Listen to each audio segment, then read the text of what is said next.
Today's Collectible Spot, we are having a look at the Mezco Toyz Living Dead Dolls presents Pinhead.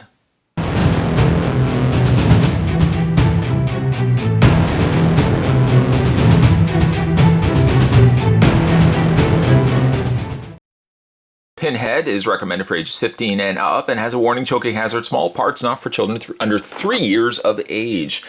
I don't generally pick up a lot of the Living Dead dolls, or at least the defaulted dolls that are just really scary looking dolls, but the ones that are themed based on movies and characters that I know, I generally do grab those.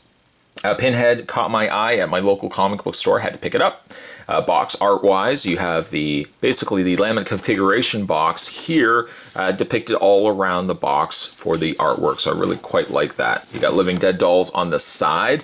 And as for the back of the package, your read-up says, "We have such sights to show you." This is from Hellraiser 3, Hell on Earth.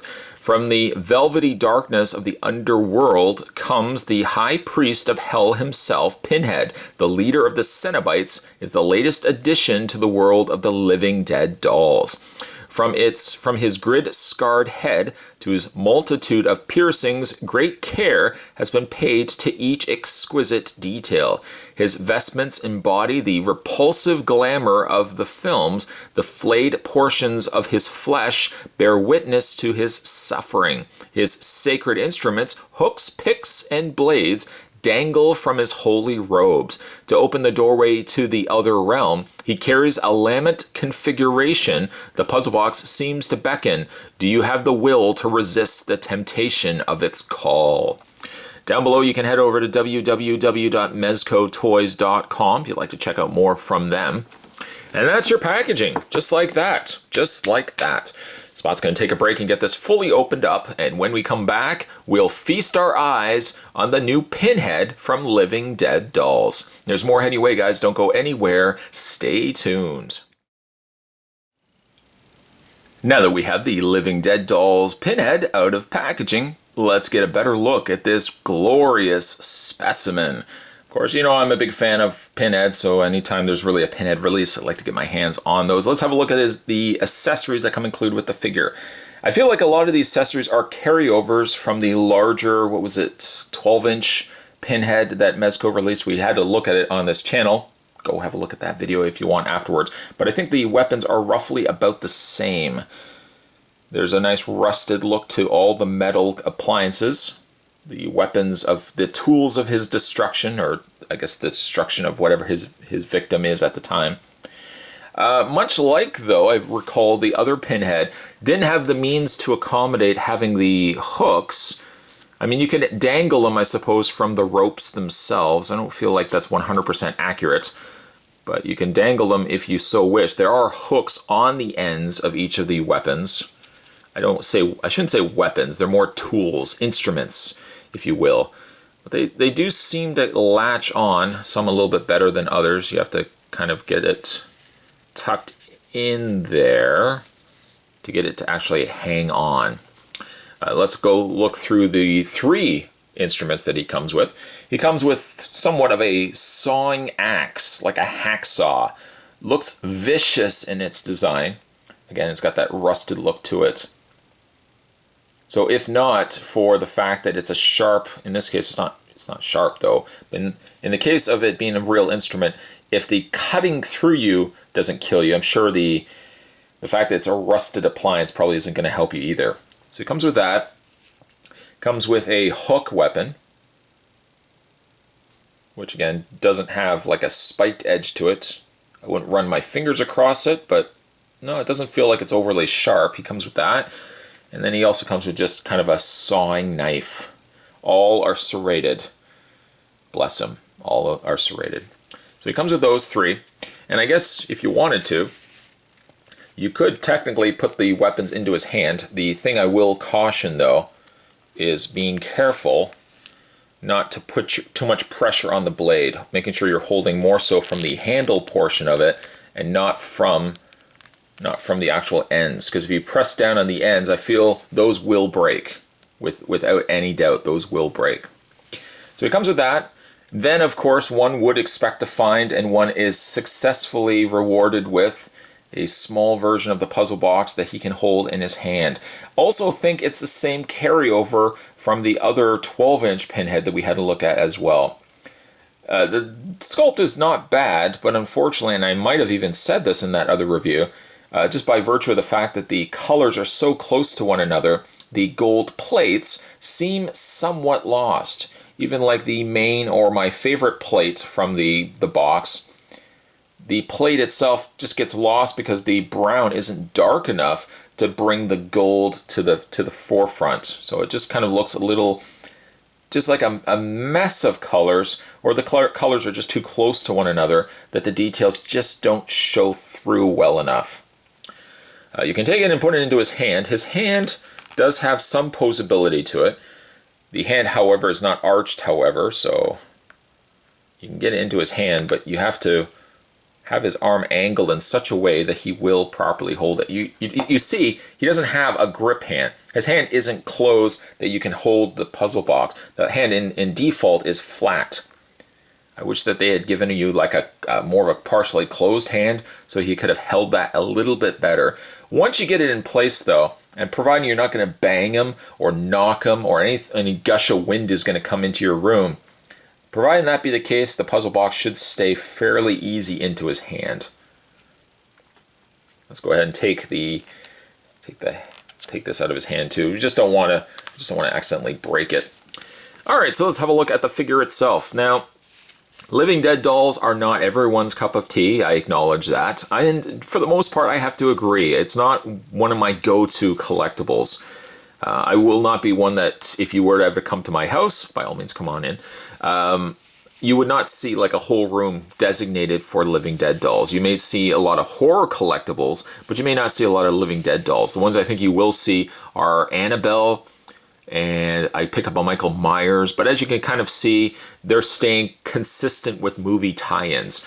Without the tie-ins, I don't know if I would see myself picking up Living Dead dolls on a regular basis. That being said, I do quite like this one. This one turned out rather nicely. Just kind of looking at all the nails, all the pins on the head.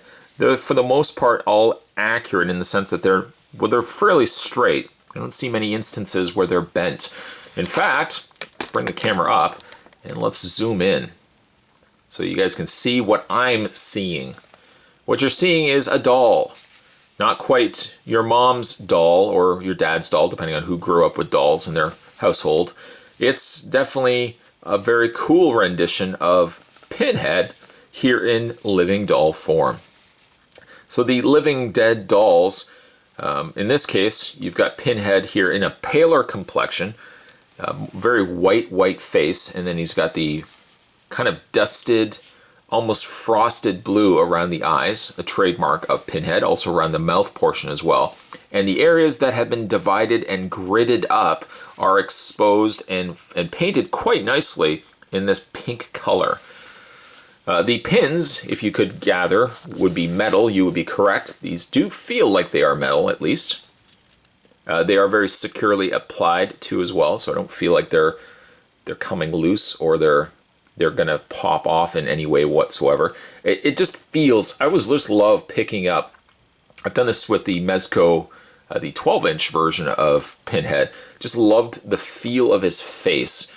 Now, I had a problem, and maybe not the greatest, not a super big problem, but I did think that the 12-inch version of Hellraiser, the Pinhead, I felt like the pins were a little too small or a little too thick by proportion to the rest of his head.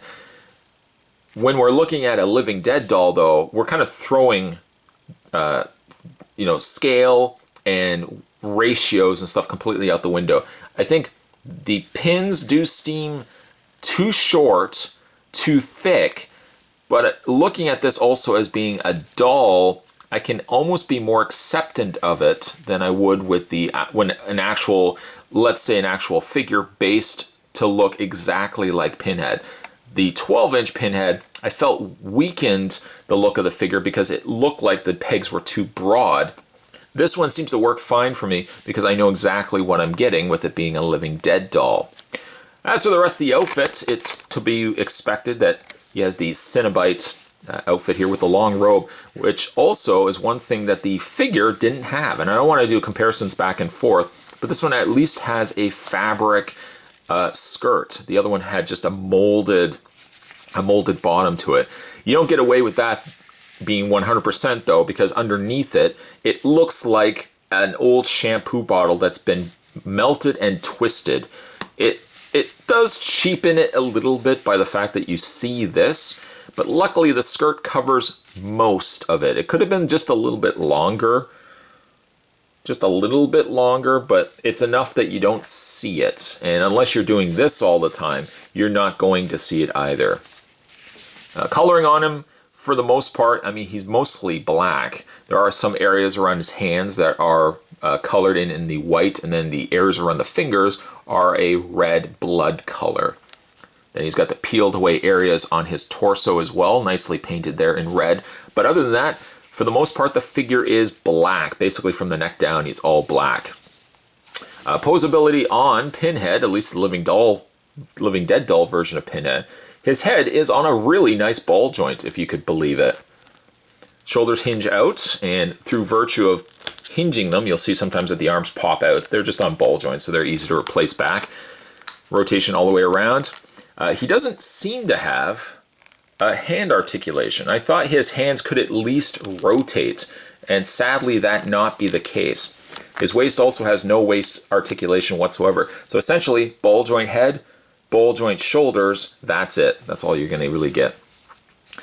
It's the equivalent really of root beer. You either really like root beer or you really don't. Living Dead dolls may not cater to everyone's collecting tastes out there, but I think again, when you get to specific movie property tie-ins, such as the Halloweens, such as Child's Plays, such in this case as Hellraiser, I think you got a pretty fun, cute rendition here of Pinhead. I think they've also done Texas Chainsaw Massacre as well, which I've seen, I just haven't picked those up yet. If you're a fan of Hellraiser, I would recommend this.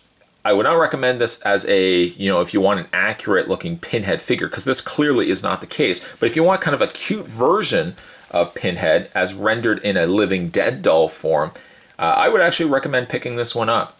I found this at my local comic book store, and they are actually fairly easy to find if you go to the right stores. You won't find these in retail stores necessarily, but you go to some specialty stores and comic book stores, and they're fairly easy to find.